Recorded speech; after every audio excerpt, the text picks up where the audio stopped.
ವೀಕ್ಷಕರೇ ನಮಸ್ಕಾರ. ಇತ್ತೀಚಿನ ದಿನಗಳಲ್ಲಿ ನಾವು ಹೆಚ್ಚು ಹೆಚ್ಚು ವೆರಿಕೋಸ್ ವೇನ್ಸ್ ಸಮಸ್ಯೆಯಿಂದ ಪೇಷಂಟ್ಸ್‌ನ ತುಂಬ ಜನರನ್ನ ನಾವು ನೋಡ್ತಾ ಇದ್ದೀವಿ. ಇದಕ್ಕೆ ತುಂಬ ಕಾರಣಗಳಿರ್ಬೋದು. ಅದರಲ್ಲಿ ಮೊದಲನೇದಂದರೆ ಜೀವನ ಶೈಲಿ ತುಂಬ ಬದಲಾಗಿದೆ. ಈಗ ಸೆಡೆಂಟರಿ ಲೈಫ್ ಸ್ಟೈಲು, ಒಬೆಸಿಟಿ ಮತ್ತು ಆರಾಮಾಗಿ ಕೂತ್ಕೊಂಡೇ ಇರೋದು ಅಥವಾ ನಿಂತ್ಕೊಂಡಿದ್ರೆ ಎಷ್ಟೊತ್ತು ನಿಂತ್ಕೊಂಡಿದ್ದೀವಿ ಅಂತ ಗೊತ್ತಾಗ್ದೇ ನಿಂತ್ಕೊಂಡೇ ಇರೋದು. ಫಾರ್ ಎಕ್ಸಾಂಪಲ್ ಮೊಬೈಲಲ್ಲಿ ಮಾತಾಡ್ತಾ ಇದ್ದರೆ ನಿಂತ್ಕೊಂಡೇ ಇರ್ತಾರೆ, ಆದರೆ ಕಾಲುಗಳಿಗೆ ಎಷ್ಟೊತ್ತು ಅಂತ ಗೊತ್ತೇ ಇರಲ್ಲ. ಈ ರೀತಿ ಜೀವನ ಶೈಲಿ ಬದಲಾವಣೆಯಲ್ಲಿ ತುಂಬ ಜನರನ್ನ ನಾವು ಈ ನಡುವೆ ವೆರಿಕೋಸ್ ವೇನ್ಸ್ ಸಮಸ್ಯೆಯಿಂದ ನೋಡ್ತಾ ಇದ್ದೀವಿ. ಇದರಲ್ಲಿ ಮೋಸ್ಟ್ ಇಂಪಾರ್ಟೆಂಟ್ ಅಂದರೆ ಕೆಲವೊಂದು ಪ್ರೊಫೆಷನ್ಸ್ಗಳಲ್ಲಿ ಹೆಚ್ಚಾಗಿ ವೆರಿಕೋಸ್ ವೇನ್ಸ್ ಸಮಸ್ಯೆಯಿಂದ ನೋಡ್ತಾ ಇದ್ದೀವಿ. ಹೋಟೆಲ್ ವೇಟರ್ಸ್ ಆಗಿರ್ಬೋದು, ಹೋಟೆಲ್ ಕುಕ್ಸ್ ಆಗಿರ್ಬೋದು, ನಿಂತೇ ಇರೋದ್ರಿಂದ. ಆಮೇಲೆ ಎಷ್ಟೊಂದು ಫ್ಯಾಕ್ಟ್ರೀಸಲ್ಲಿ ಕೆಲವೊಬ್ಬರು ನಿಂತಿರ್ತಾರೆ. ನಿಂತು ಕೆಲಸನೇ ಒಂದೇ ಜಾಗದಲ್ಲಿ ನಿಂತಿದ್ರೆ ಏನಂದರೆ ಈ ವೇನ್ಸ್ ಮೇಲೆ ಅತಿ ಹೆಚ್ಚು ಪ್ರೆಷರ್ ಬಿದ್ದಾಗ ವಾಲ್ವ್ಸ್ ಅನ್ನೋದು ಡ್ಯಾಮೇಜ್ ಆಗಿ ವೆರಿಕೋಸ್ ವೇನ್ಸ್ ಸಮಸ್ಯೆನ ಬರುವಂಥ ಹೆಚ್ಚಿರುತ್ತೆ. ಪೊಲೀಸ್ ಮೆನ್ ಆಗಿರ್ಬೋದು, ಟೀಚರ್ಸ್ ಆಗಿರ್ಬೋದು, ಅತಿ ಹೆಚ್ಚು ನಿಂತಿರೋ ಅಂಥ ಉದ್ಯೋಗಗಳಲ್ಲಿ ಈ ವೆರಿಕೋಸ್ ವೇನ್ಸ್ ಸಮಸ್ಯೆ ಕಂಡು ಬರ್ತಾ ಇದೆ. ಹೆಚ್ಚು ಕೂತಿದ್ರೂ ಸಮಸ್ಯೆ ಬರುತ್ತೆ. ಫಾರ್ ಎಕ್ಸಾಂಪಲ್ ಸಾಫ್ಟ್ವೇರ್ ಅವರಾಗಿರ್ಬೋದು, ಹೆಚ್ಚು ಕೂತೇ ಇದ್ದಾಗ ಕೂಡ ಆ ವೆರಿಕೋಸ್ ವೇನ್ಸ್ ಮೇಲೆ ಅಂದರೆ ನಾರ್ಮಲ್ ವೇನ್ಸ್ ಮೇಲೆ ಅತಿ ಹೆಚ್ಚು ಪ್ರೆಷರ್ ಬಂದಾಗ ವೆರಿಕೋಸ್ ವೇನ್ಸ್ ಸಮಸ್ಯೆ ಬರ್ತದೆ. ಏನಿದೆ ವೆರಿಕೋಸ್ ವೇನ್ಸ್ ಅಂದರೆ? ಏನಿರೋದು ಲಕ್ಷಣಗಳು? ಈ ವೆರಿಕೋಸ್ ವೇನ್ಸ್ ಅಂದರೆ ನೋಡಲಿಕ್ಕೆ ಉಬ್ಬಿದ ರಕ್ತನಾಳ ಆಗಿರ್ಬೋದು. ಉಬ್ಬಿದ ರಕ್ತನಾಳ ಅಂತಂದರೆ ಏನು ನಾರ್ಮಲ್ ಸ್ಕಿನ್ ಇರುತ್ತೆ ಅಲ್ಲಿ ಬಲ್ಜಸ್ ಇರುತ್ತೆ.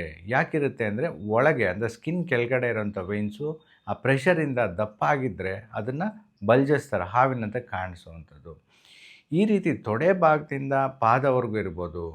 ಆ ಪಾದ ಅಂದರೆ ತೊಡೆ ಭಾಗದಲ್ಲಿ ಬರೋ ಪ್ರೆಷರು ಪಾದ ಹತ್ರ ಬಂದು ಅದನ್ನು ಒತ್ತಿ ಒತ್ತಿ ಪ್ರೆಷರ್ ಆಗಿದಾಗ ಕಾಲಲ್ಲಿ ಏನು ಗಂಟ ಆಗಿರುತ್ತೆ ಅಂದರೆ ಆ್ಯಂಕಲ್ ಅಂತ ಏನಿರುತ್ತೆ ಆ ಜಾಗದಲ್ಲಿ ಒಂದು ಅಲ್ಸರ್ ಅಥವಾ ಬ್ಲ್ಯಾಕ್ ಪಿಗ್ಮೆಂಟೇಷನ್ ಕಪ್ಪು ಮಚ್ಚೆ ಆಗಿರ್ಬೋದು. ಮತ್ತು ಅದು ಹಂಗೆ ಬಿಟ್ಟರೆ ಕೆರೆತಾಗಿ ಅದು ಹುಣ್ಣಾಗಿ ವೀನಸ್ ಅಲ್ಸರ್ ಅಂತ ಆಗ್ಬೋದು.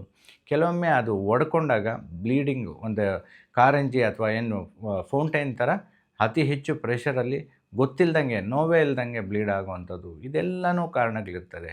ಕೆಲವೊಮ್ಮೆ ಕ್ಲಾಟ್ ಆಗಿ ಆ ಕ್ಲಾಟು ಹಾರ್ಟ್ ಕಡೆಗೂ ಹೋಗ್ಬೋದು. ಈ ರೀತಿಯಾದಂಥದ್ದು ವೆರಿಕೋಸ್ ವೇನ್ಸಿಂದ ಗಂಭೀರ ಪರಿಣಾಮಗಳು ಆಗುತ್ತೆ. ಅಂದರೆ ಕಾಂಪ್ಲಿಕೇಶನ್ಸ್ ಇರ್ಬೋದು. ಕಾಂಪ್ಲಿಕೇಶನ್ಸ್ ಹೊಂದಿರುವಂಥ ವೆರಿಕೋಸ್ ವೇನ್ಸ್ನ ಚಿಕಿತ್ಸೆ ಇದೆಯೇ ಇಲ್ಲವೇ? ಖಂಡಿತ ಇದಕ್ಕೆ ಚಿಕಿತ್ಸೆ ಇದೆ. ಈ ವೆರಿಕೋಸ್ ವೇನ್ಸ್ನ ಬೇಗ ನಾವು ಗುರುತಿಸ್ಬೇಕು. ಗುರುತಿಸಿದ ತಕ್ಷಣ ಅದಕ್ಕೆ ಸೂಕ್ತ ಚಿಕಿತ್ಸೆನ ಪಡ್ಕೋಬೇಕು. ನಾವು ಹೇಗೆ ಪಡ್ಕೊಳ್ಳೋದು ಅಂತಂದರೆ ಮೊದಲು ವೈದ್ಯರನ್ನ ಸಂಪರ್ಕಿಸ್ಬೇಕು. ಯಾವುದೇ ಮಾತ್ರೆ ತಗೊಳ್ಳೋದ್ರಿಂದ ಈ ವೆರಿಕೋಸ್ ವೇನ್ಸ್ ಸಂಪೂರ್ಣ ಕಂಪ್ಲೀಟಾಗಿ ಕ್ಯೂರ್ ಆಗಲ್ಲ. ಯಾಕೆ ಅಂತಂದರೆ ಒನ್ಸ್ ದಪ್ಪ ಆದರೆ ವೇನು ಅದು ಯಾವುದೇ ಕಾರಣಕ್ಕೆ ಶ್ರಿಂಕ್ ಆಗಲ್ಲ. ಅದನ್ನು ಶ್ರಿಂಕ್ ಮಾಡ್ತಕ್ಕಂಥ ಟೆಕ್ನಾಲಜಿನೇ ಅಬ್ಲೇಷನ್ ಅಂತ ಹೇಳ್ತೀವಿ ಅಥವಾ ಗ್ಲೂ ಟ್ರೀಟ್ಮೆಂಟ್ ಅಂತ ಹೇಳ್ತೀವಿ.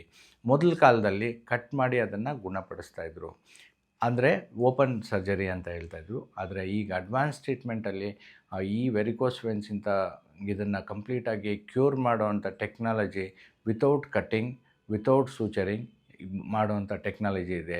ಒಂದು ಅದರಲ್ಲಿ ಹೀಟ್ ಯೂಸ್ ಮಾಡ್ಕೊಂಡು ಮಾಡೋವಂಥದ್ದು, ಅದನ್ನು ಲೇಸರ್ ಅಬ್ಲೇಷನ್ ಅಂತ ಹೇಳ್ತೀವಿ, ರೇಡಿಯೋ ಫ್ರೀಕ್ವೆನ್ಸಿ ಅಬ್ಲೇಷನ್ ಅಂತೀವಿ, ಮೈಕ್ರೋವೇವ್ ಅಬ್ಲೇಷನ್ ಅಂತ ಹೇಳ್ತೀವಿ. ಅಬ್ಲೇಷನ್ ಅಂದರೆ ಏನು ದಪ್ಪ ಆಗಿರೋಂಥ ವೇನ್ನ ಒಂದು ಸಣ್ಣ ಸೂಜಿ ಮುಖಾಂತರ ಅಲ್ಟ್ರಾಸೌಂಡಲ್ಲೇ ನೋಡ್ಕೊಂಡೋಗಿ ಅದನ್ನ ಶ್ರಿಂಕ್ ಮಾಡೋವಂಥದ್ದು ಅಬ್ಲೇಷನ್ ಅಂತ ಹೇಳ್ತೀವಿ.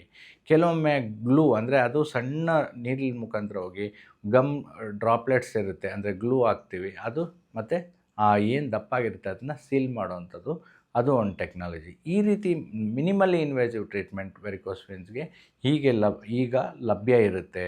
ಇದನ್ನು ಉಪಯೋಗಿಸ್ಕೊಂಡ್ರೆ ಮತ್ತು ಆ ಪ್ರೆಷರ್ ಪ್ರಾಬ್ಲಮ್ಸ್ ಎಲ್ಲನೂ ಸಾಲ್ವ್ ಆಗಿ ಪೂರ್ಣವಾಗಿ ಗುಣ ಹೊಂದ್ಕೋಬೋದು. ಈ ರೀತಿಯಾಗಿ ನೀವು ಅರ್ಲಿ ಟ್ರೀಟ್ಮೆಂಟ್ ಮಾಡಿಕೊಂಡಲ್ಲಿ ಕಾಂಪ್ಲಿಕೇಶನ್ಸ್ನೆಲ್ಲನೂ ಅವಾಯ್ಡ್ ಮಾಡ್ಬೋದು. ವೆರಿಕೋಸ್ ವೇನ್ಸ್ ಲಕ್ಷಣಗಳು ಕಂಡಲ್ಲಿ ಕೂಡಲೇ ವೈದ್ಯರನ್ನು ಸಂಪರ್ಕಿಸಿ ಅದರಲ್ಲಿ ಡಾಪ್ಲರಲ್ಲಿ ಯಾವ ಸ್ಟೇಜ್ ಇದೆ ಅಂತ ನೋಡಿ ಅದಕ್ಕೆ ಸೂಕ್ತ ಚಿಕಿತ್ಸೆಯನ್ನು ಪಡ್ಕೊಂಡು, ಕೆಲವೊಮ್ಮೆ ಮಿನಿಮಲ್ ಆಗಿದ್ದಾಗ ಕಂಪ್ರೆಷನ್ ಸ್ಟಾಕಿಂಗ್ಸ್ ಅಂತ ಕೊಡ್ತೀವಿ, ಅದೇ ಸಾಕಾಗ್ಬೋದು. ಇನ್ನೂ ಅತಿ ಹೆಚ್ಚಿದ್ದಾಗ ಈ ರೀತಿ ಮಿನಿಮಲಿ ಇನ್ವೇಸಿವ್ ಟ್ರೀಟ್ಮೆಂಟ್ನ ತಗೊಂಡಲ್ಲಿ ಸಂಪೂರ್ಣವಾಗಿ ಗುಣಪಡಿಸ್ಕೊಂಡು ಅದರಿಂದ ಆಗುವಂಥ ಅತಿ ಹೆಚ್ಚು ಗಂಭೀರವಾದ ಕಾಂಪ್ಲಿಕೇಶನ್ಸ್ ಏನಿರುತ್ತೆ ಟ್ರೀಟ್ಮೆಂಟ್ ಮಾಡ್ಕೊಂಡಿಲ್ಲ ಅಂದರೆ ಅದನ್ನೆಲ್ಲ ಅವಾಯ್ಡ್ ಮಾಡಿಕೊಂಡು ಅತಿ ಹೆಚ್ಚು ಒಳ್ಳೆಯ ಜೀವನನ ಅಂದರೆ ಹೆಲ್ತಿ ಲೈಫ್ ಸ್ಟೈಲ್ನ ಹೊಂದಿಸ್ಕೊಂಡು ಮುಂದೆ ಜೀವನ ಸಾಗಿಸ್ಬೋದು. ಅದನ್ನೇ ತಿಳಿಸ್ಬೇಕು ಅಂತ ಈ ಎಜುಕೇಟಿವ್ ವಿಡಿಯೋನ ನಿಮಗೆ ಪ್ರೊವೈಡ್ ಮಾಡ್ತಾಯಿದ್ವಿ. ಧನ್ಯವಾದಗಳು.